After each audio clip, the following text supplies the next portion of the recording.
હા, ઊભું રહેવું, મૌન રાખવું, અનાજ ખાવું નહીં અને ભજન ગાયા કરવા અને ગાંજાને ચરસ પીવા, આવું જીવન. માતાજીનો હુકમ થયો એટલે મારા પછી ગયો, બીજું શું થાય, જવું પડે ને. શું કામ જવું પડે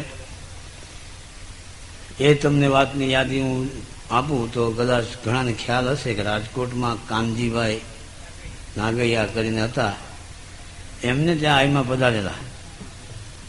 તેથી મારી ઉંમર હતી 10 વર્ષની. હા,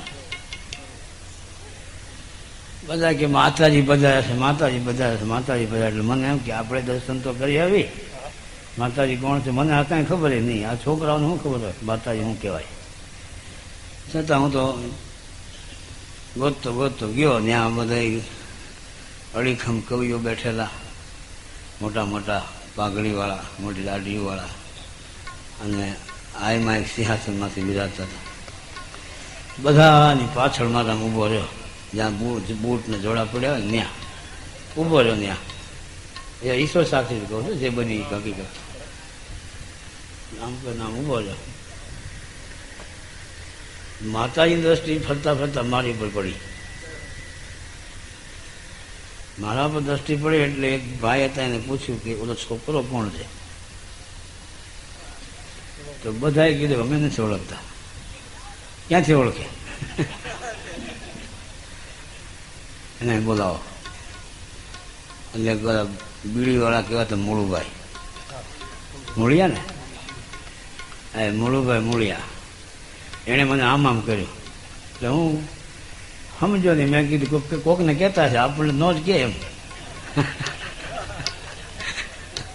આપણી ગણતરી શું હોય, આપણે ઓળખ્યા કોણ?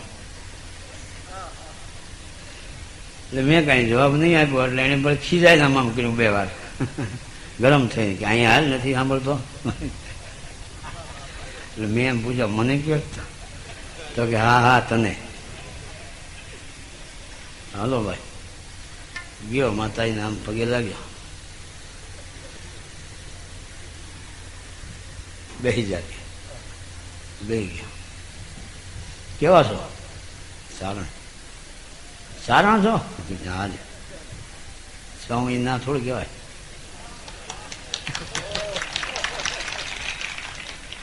તને કઈ આવડે છે? શું માં શું કહેવા કયો છો? તને કાંઈ ગાતા આવડે છે? મેં કીધું ગાતા તો એવું ખાસ નથી આવડતું, પણ એક અધૂરો છંદ એક આવડે છે.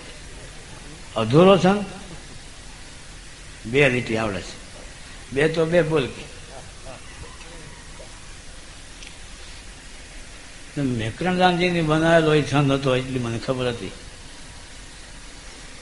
અરજ સુણીને અમતણી ભગવતી રેજો ભેટ, દૈત વિદારણ દેવીઓ માતું કરજો મેસ.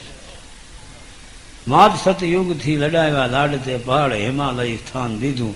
પાળિયા અમોને હિચોડ્યા પારણે, કોઈ દી વેણ ના કઠણ કીધું. ફળક તો હતી ના જડાએ ફેફરે, એમ યુગ સતયુગ સુખથી વિતાયા. તુમ્હારા ચરણની રજ મેં ચારણો માટે ભેર કર જોગ માયા.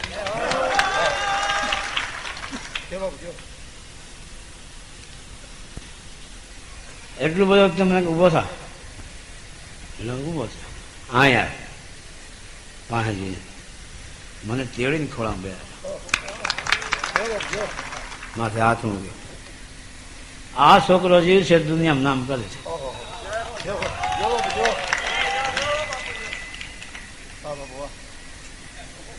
આ પ્રસંગ મને તો યાદ હતો. ગયો અમદાવાદ માતાજી. પછી આ મારો રૂમ હતો ને, મારે ઊભો રહ્યો એટલે રૂમ બંધ રાખો. પાછું બોલવાનું હોય નહીં, એટલે પછી બીજી વસ્તીને આવવાનો હતો ઓછી. જાઓ બહાર જાઓ બધા. બપોરના 2 વાગ્યા ને ખખડાયું, નારાયણ એ નારાયણ. હું બોલાય નહીં, જવાબ કેમ દેવો? મેં તો બાયણું ખોલી નાખ્યું. મેં તો માં હો મારી સાલતી પાછળ બેહાડો. પણ તમે તો બહુ કરી ગયા. હવે નારાયણ તમે તો નર મટી નારાયણ થયા ગયા. હવે તમારે આ તપ કરવાની કાંઈ જરૂર નથી.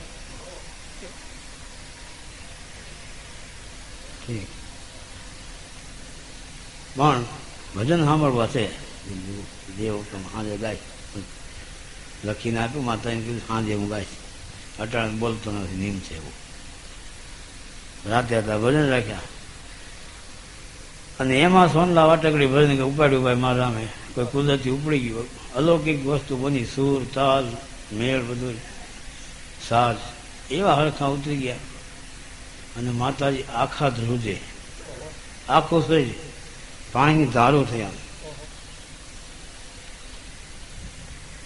બે માતાજી હતી અને કે માતાજીને ઊભા કરો તેડીને મને મારા ઓળામાં લઈ જાઓ ઓળામાં માતાજી બધાયા એટલે કે માં આપને આ બધું એટલે કે મને એ સમજાતું નથી કે મારું વજર જેવું કાળજું અને લોહીની નીકું વહેતી હોય તો મને કાંઈ થડક ન થાય અને નારાયણે કઈ રીતે ગાયું મને કઈ સમજાતું નથી કોઈ રીતે રોકાતું નથી આ રુદન મેં કીધું બંધ કરી દઉં માતાજી તો નહીં ચાલુ રાખો તેથી મેં આ ભજન ગાયું હતું એટલે સોનલા રે વાટકડી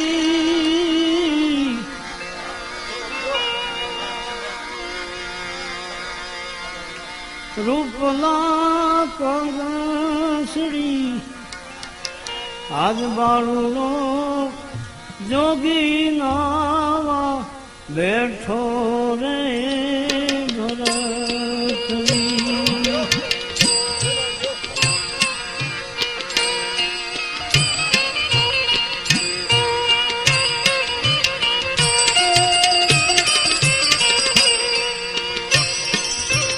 હાથ પગ જોડે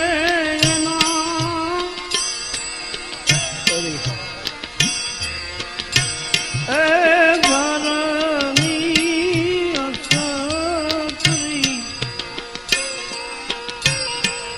અને માતાજી નિહાળે વાહના મોર રે ભરતડી માતાજી નિહાળે વાહના મોર એ ભરતડી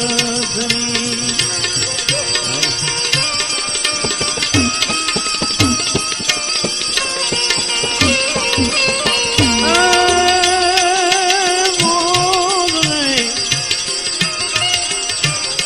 એ નિહાળતા એનું હૈયું ભરાણું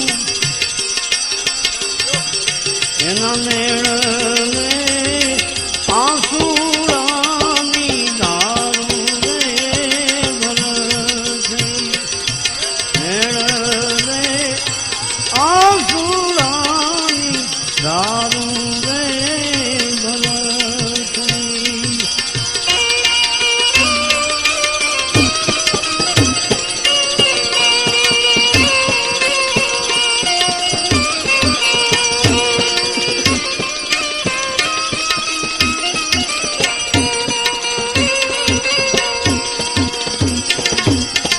નહીં રે વાદળીને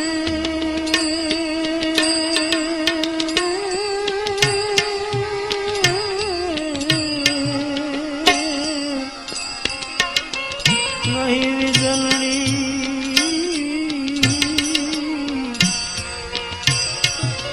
નહીં રે વાદળીને નહીં રે વીજળી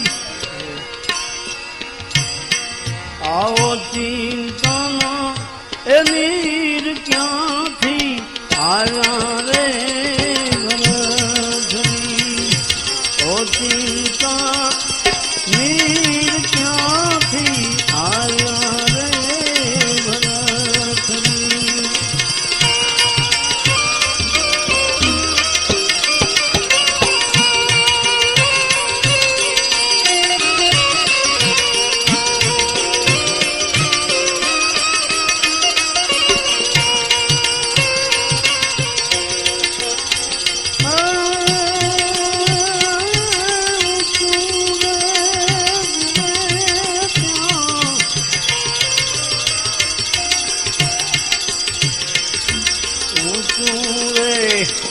જુએ ત્યાં તો માતાજી રહે